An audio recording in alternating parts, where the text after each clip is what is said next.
Les pido que se sienten, por favor, y que vayan conmigo a sus copias de la palabra del Señor.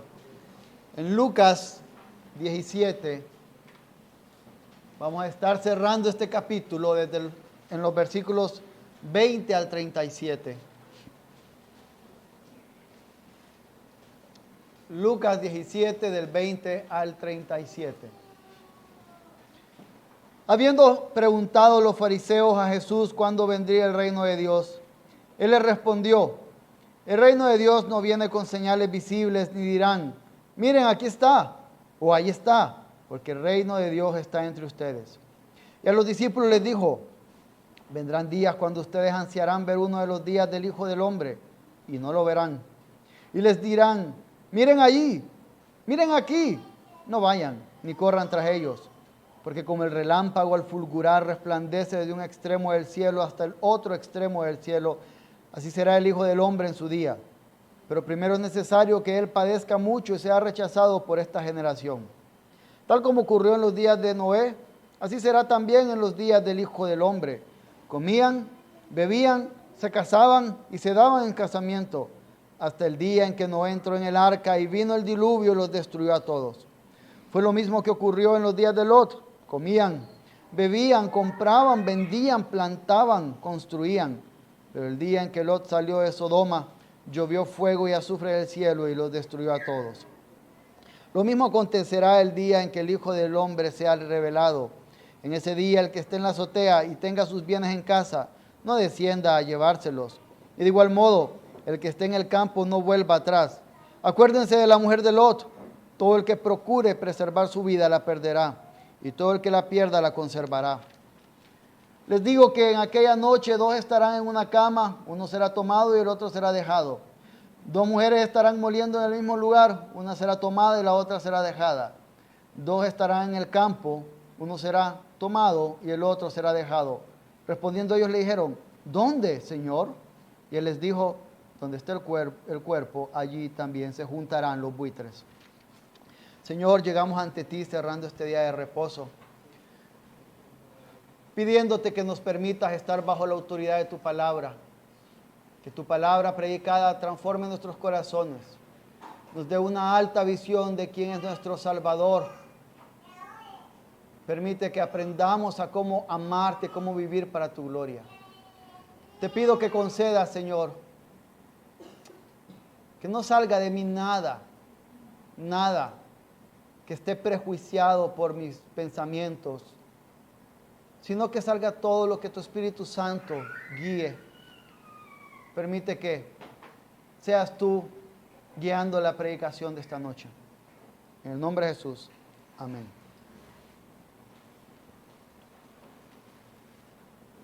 El 4 de agosto de 1578, Sebastián I, que era el rey de Portugal en ese tiempo, andaba en el desierto, en lo que hoy es Marruecos, andaba en una batalla ahí que le dijeron que nunca fuera. Pero fue, y cuando estaba en la batalla, él desapareció. El desierto, tormentas, soldados y todo eso, desapareció. Nunca volvieron a ver a este rey. Algunos después decían, hemos visto al rey Sebastián por algún lugar. Y eso hizo que creciera una historia, hasta un culto llamado sebastianismo en Portugal. Y ellos tenían un dicho que decían, el rey durmiente que retornaría para ayudar a Portugal en sus horas más difíciles. Incluso lo llamaban Sebastián el deseado. Hasta cierto punto, lo que estamos viendo en este texto es esto, un deseo de los fariseos, y luego Jesús mostrando que habrá un deseo de sus seguidores por su retorno, por un reino que cambie todo en estas horas más oscuras. Y eso es lo que vamos a estar viendo. Y quiero verlo desde 4 puntos que los vamos a ir desarrollando. Les voy señalando cuando estemos en cada uno de ellos, en la medida que avancemos. Pero antes quiero hacer algunas aclaraciones sobre el texto. Y es que este fragmento de la palabra del Señor que vamos a ver no habla sobre un rapto secreto, porque la Biblia muestra que Jesús vendrá una sola ocasión, no vendrá 2 veces, después una secreta y se llevará unos y volverá y hay una gran tribulación después. No muestra eso. Y es evidente en toda la evidencia bíblica que no es así. Ahora, quiero hacer una aclaración dentro de esta aclaración. Hay hermanos que creen que sí hay esto. Son hermanos amados que aman al Señor. Y si ellos creen esto, no están yendo contra el Evangelio y no significa que son herejes, aunque yo creo que no es lo correcto. Si quieren después más, pueden preguntarle a Josué, a Aarón, de preferencia. Y si ellos no les contestan, pues vienen a preguntarme a mí un poco para ver sobre esto. Veamos nuestros puntos, veamos nuestro texto de esta noche. Tenemos en los versículos 20 al 21 un deseo de un reino que libere. Ese es el primer punto que estamos viendo. Están aquí los fariseos y comienzan a preguntarle a Jesús, ¿y cuándo viene el reino de Dios? Es interesante, mientras yo leía esto, meditaba, que nunca están preguntando cuándo viene el Mesías. Y tampoco vamos a asumir que ellos estaban creyendo que Jesús era el Mesías porque siempre lo estaban rechazando. Ellos están preguntando cuándo viene el reino. ¿Y quién no iba a querer, siendo judío, saber cuándo venía el reino, si estaban siendo esclavos de un imperio? Y se les hablaba constantemente acerca del reino de David que sería restaurado y que vendría esas gloriosas épocas. Así que es probable que estos fariseos lo que quieren saber es cuándo vamos a dejar de estar bajo esta opresión, cuándo vamos a volver a tener gloria, cuándo nosotros vamos a poder autogobernarnos y no habrá nadie diciéndonos qué hacer.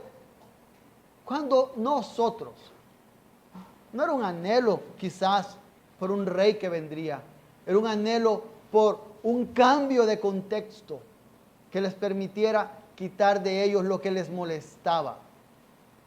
Y en esto Jesús viene y les dice, es que ustedes no han entendido.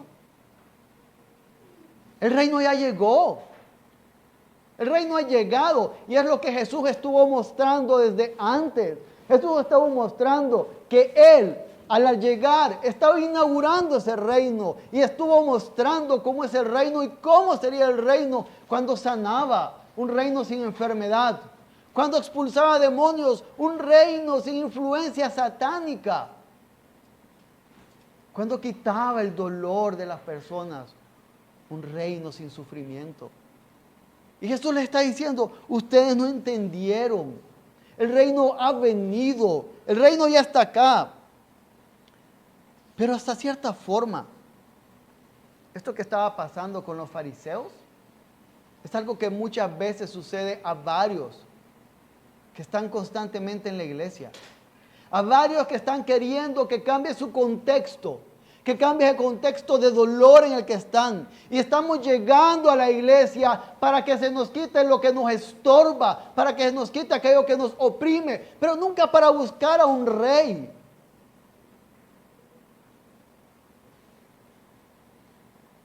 Y podemos estar viendo y recibiendo predicación tras predicación.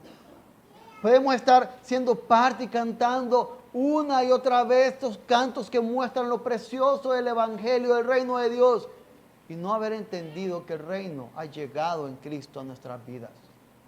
Porque estamos deseando cosas. Porque no estamos deseando a Jesús. Y este es justamente el segundo punto y lo que quiere señalar Jesús de los versículos 22 al 25. El deseo no debe ser enfocarse específicamente en el reino, sino en el rey del reino. Del versículo 22 al 25, Jesús hace un cambio. Ya le respondió a los fariseos y les dijo, ¡hey! El reino llegó. Pero ahora comienza a hablar a los discípulos. Y el resto del texto está hablando con los discípulos. Y voy a reiterar esta parte que está hablando con los discípulos. ¿Y qué les dice? Ustedes también van a estar como ellos en algún momento. Ustedes también en alguna ocasión van a desear que los días del Hijo del Hombre, cuando yo caminaba con ustedes, cuando había hambre y proveía multiplicación de peces y panes. Cuando había una tormenta y le decía al mar que se calmara y se calmaba. Ustedes cuando vengan esos momentos de persecución que vendrán, van a anhelar también eso. Ustedes van a anhelar también esos días. Y entonces Jesús da una advertencia. Pero antes de ver la advertencia, no nos encontramos a sí mismos nosotros. No hay anhelo en nuestros corazones cada vez que duelen nuestros cuerpos. Cada vez que duelen los cuerpos de los que amamos. Cada vez que los que nos deberían de amar nos odian. Cada vez que el sufrimiento nos golpea, recordar la pérdida de alguien. ¿No es ese mismo anhelo que hay en nosotros también? Jesús, sabiendo que vendría ese anhelo de Él, por Él, da una advertencia y dicen, miren, no se dejen engañar. Habrá quienes quieran aprovecharse del deseo de ustedes, de mi regreso. Y van a empezar a hablar de señales, allá está Jesús, allá vino. No vayan, dice. No vayan detrás de la profecía, de las fechas que muchos quieren decir. Y he calculado toda mi vida cuál es la fecha que regresará Jesús y es esta. Y es falso. No vayamos detrás de las noticias que están diciendo, cambió este líder en Medio Oriente. Y entonces comenzamos a juntarlo y este es un cuerno, este es otro cuerno. Y esta es la señal profética. No vayamos detrás de anuncios, de templos reconstruidos. No vayamos detrás de eso. Porque Jesús dice, porque el regreso será evidente. No será en secreto, no será oculto. Si será como ladrón en la noche, en el sentido que nadie se lo espera. Pero no que sea escondido, será evidente como pasa un rayo de un lado al otro del cielo. Será evidente, todos lo podrán ver. Nadie podrá decir, no supimos o no lo estamos viendo. Pero Jesús señala algo también. Antes de que esto pase, el Hijo del Hombre debe padecer. El Hijo del Hombre tiene que sufrir. ¿Por qué? ¿Por qué tiene que sufrir? ¿Por qué tiene que padecer? Recordemos, y me acompañan a Lucas 4, 18.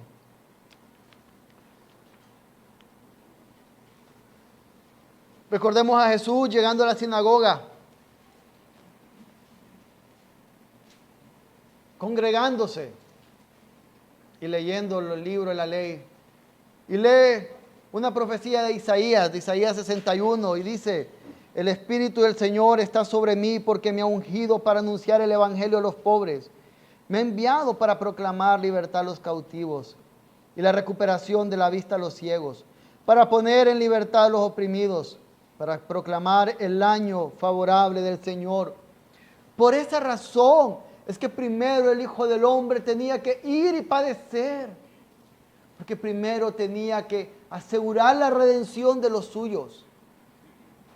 Primero debía de sufrir. Acordémonos en qué contexto, en qué momento le está diciendo. Llevamos varios capítulos atrás, después de que Jesús afirmó su rostro para ir a Jerusalén. Él está caminando a Jerusalén todavía.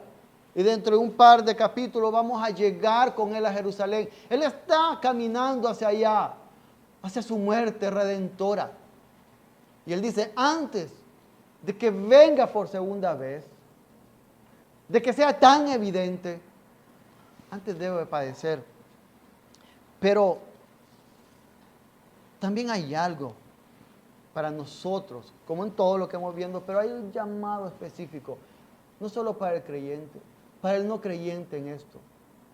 Así como Jesús tuvo que ir a la cruz antes, para que su segunda venida traiga consuelo para los suyos, también nosotros debemos ir primero a la cruz. Si nosotros no hemos ido a la cruz, no debemos estar creyendo que habrá una gran recompensa para nosotros en la segunda venida de Cristo. para que nosotros esperemos con gozo expectante a Cristo y que efectivamente Él venga y establezca su reino por completo. Se debe ir a la cruz. Pero vivimos en un mundo que no ama la cruz, que se ama a sí mismo. Esto nos lleva a nuestro tercer punto, viendo los versículos 26 al 33. Cuando Jesús sigue dando advertencia, quiero reiterar, recordemos, hermanos, Jesús está hablando a los discípulos. No está hablando a los fariseos aquí. Se dio la vuelta, los ignoró y comenzó a hablar a los discípulos. Y les dice, acuérdense, todo será el día del regreso del Hijo del Hombre, como en los días de Noé, como en los días de Lot. Se lo dice a los discípulos, nos lo dice a nosotros hoy. Y señala algunas cosas que pasaban en esos días. Y quiero aclarar, no es malo trabajar, beber, casarse, comprar, vender, plantar, construir. No, no es malo. Martín Lutero dijo que si él supiera que Cristo viene, lo que haría es ir y plantar un árbol. No es malo trabajar o hacer cosas. Lo que Jesús está señalando, que lo que es malo es amar todo lo que el mundo ofrece por encima de quien es Él. Amar todo aquello que nos da gozo en esta vida, por encima del gozo que Él mismo nos da.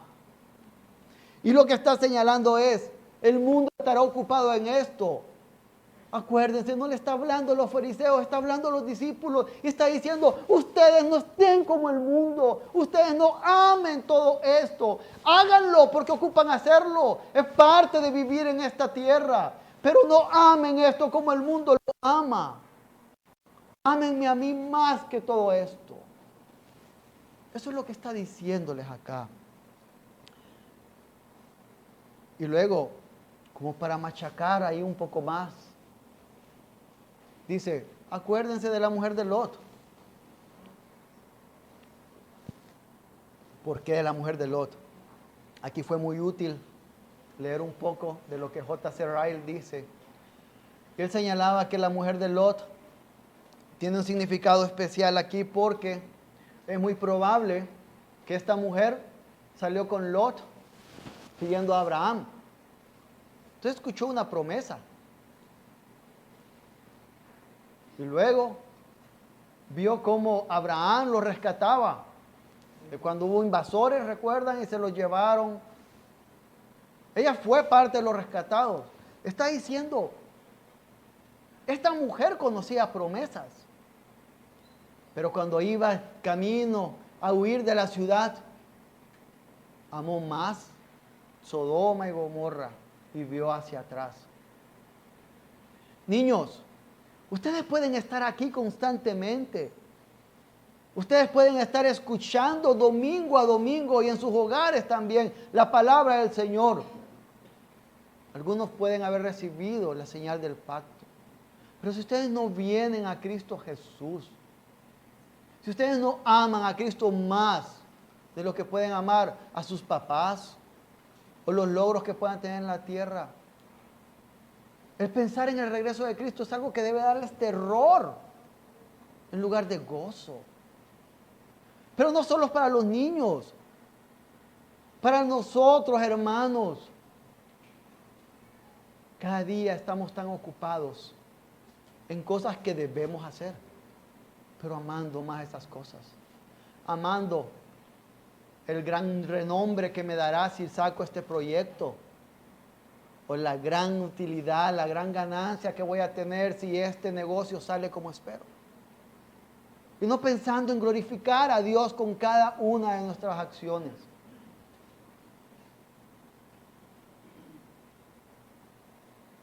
Y por eso es que le está diciendo de nuevo, insisto, a los discípulos, acuérdense de la mujer de Lot. Ahora, hay algo importante también a recordar o a tener presente. Escuchaba un predicador que hablando sobre esto decía él que Es interesante cómo creyentes y no creyentes buscan algo que les haga salir del sufrimiento del mundo. Pero que los no creyentes lo que quieren es quitar el sufrimiento del mundo, pero no salirse de los beneficios que el mundo le da. Pero que los creyentes debemos anhelar eso que quitará el sufrimiento que nos da el mundo, pero también que nos quitará el mundo por completo y nos dará algo mejor, que es a Cristo mismo. Pero a veces nosotros pensamos y procesamos la vida igual que aquellos que no aman al Señor. Y anhelamos las mismas cosas. Y esa es la advertencia que nos está dando acá. Y tenemos que recordar algo aquí. Jesús lo dice. Está diciendo que el que quiera preservar su vida la perderá, y todo el que la pierda la conservará. Ahora, ¿qué es esto? Sino vivir para la gloria de Dios. ¿Pero qué es vivir para la gloria de Dios? No es una lista de qué hacer y qué no hacer. Eso es legalismo, eso es moralismo. Vivir para la gloria de Dios es que si hoy muere cada miembro de nuestra familia, sigamos creyendo que Dios es bueno, que todo ayuda para bien, que Él nunca se equivoca y que nuestra mayor satisfacción es Cristo.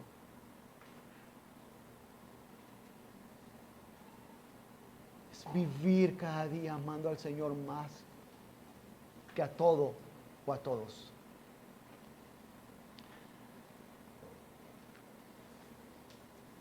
Al final Jesús,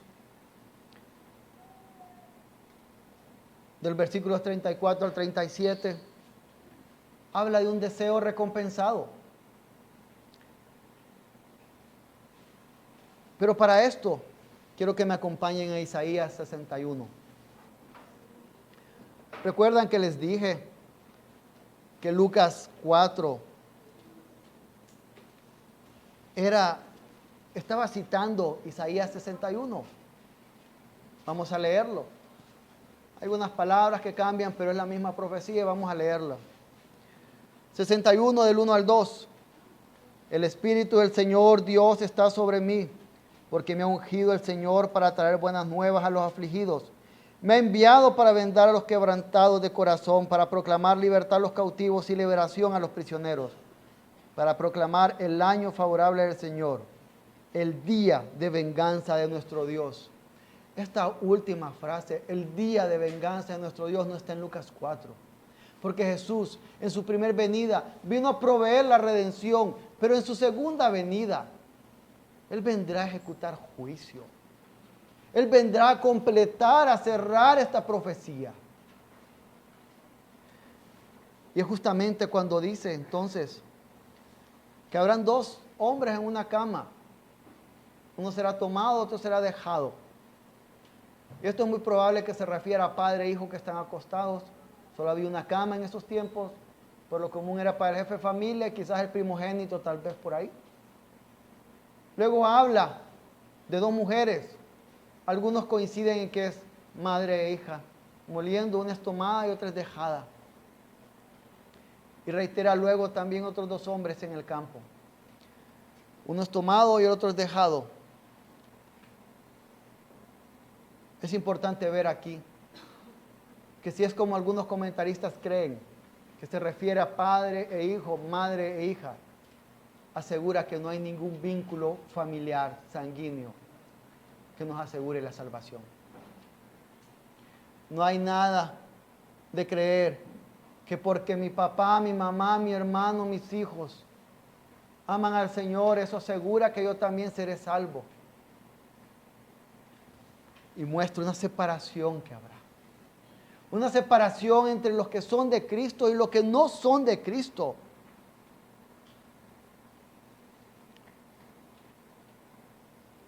Y si volvemos al versículo 31, vemos que es una venida donde no hay segundas oportunidades. En ese día, el que esté en la azotea y tenga sus bienes en casa, no descienda a llevárselos.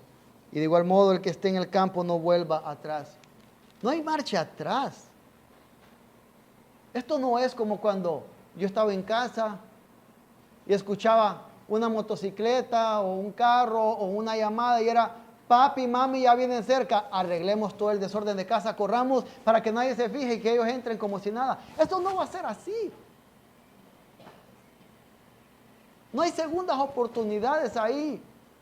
No hay 7 años de gran tribulación que me permitirá conocer a Cristo y arrepentirme si no lo hice antes. Él viene una sola vez y ya. ¿Y dónde? ¿Dónde será esto?, preguntan los discípulos. ¿Dónde será esto que se sacan a unos y son castigados? Bueno, donde esté el cuerpo apestoso, el cadáver que hiede, donde las aves dan vuelta y señalan que está. Así va a ser evidente, todos podrán ver el gran juicio de Dios.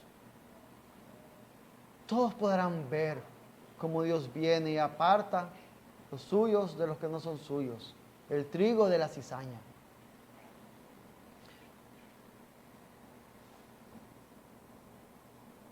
Si usted no es creyente,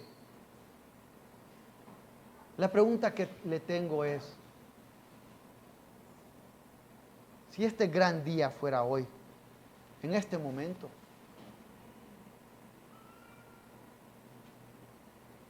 pero también hoy, dice la palabra en Hebreos, es el día de salvación. Y no importa cuán asquerosos, oscuros sean nuestros pecados, si venimos a Cristo, obtenemos perdón en Él. Y nuestra culpa es echada sobre Él y su justicia es echada sobre nosotros. Pero si usted es creyente, anhela este día. Y cada vez que le duela algo, cada vez que esté llorando, encerrado en su cuarto donde nadie lo ve, anhele y gócese porque vendrá un día con su recompensa. No por su mérito, sino por el mérito de Cristo. Anhele ese día, mañana levantarse. Si no viene esta noche Cristo, mañana levantarse. Anhélelo, viva su vida. Trabaje confiando en el Señor que vendrá y dará ese descanso que necesitamos. Sebastián I de Portugal nunca apareció. No sé si algunos lo seguirán esperando desde 1578 en Portugal. Pero Cristo sí vendrá. El deseado en verdad. El deseado por nuestras almas. El que en verdad limpiará toda lágrima. Ese sí vendrá. Y en Él podemos confiar y estar seguros, hermanos. Oremos. Señor Dios, qué bueno es recordar que tú, oh Cristo, algún día regresarás. Qué bueno es recordar eso para los que te amamos, porque nos recuerda del descanso que tendremos en tu presencia, porque tú estarás allí.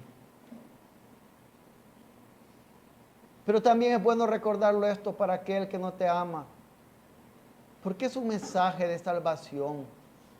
Es un mensaje para recordar que hoy es el día de salvación y que hoy pueden venir a ti.